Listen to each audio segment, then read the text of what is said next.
যদি গৌর না হইত তবে কি হইত, কেমনে ধরিতাম দে, রাধারও মহিমা প্রেম রসসীমা, জগতে জানাত কে।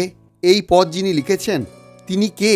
আজ কৃষ্ণ একাদশী, আজ তাঁর তিরোভাব তিথি। ব্রজলীলায় যিনি রাধারানীর প্রিয় মধুমতী সখী ছিলেন, তিনি গৌরলীলায় গৌরাঙ্গের ঐকান্তিক পার্ষদ ও শিষ্যরূপে এসেছিলেন। গৌরাঙ্গই তাঁর একমাত্র আরাধ্য। তিনি কে? গৌরচন্দ্রিকার পদ সহ একাধিক গৌরাঙ্গ বিষয়ক পদ ও গ্রন্থ লিখেছেন তিনি। তর্কযুদ্ধে হারিয়েছেন নামকরা এক পণ্ডিতকে। তিনি কে?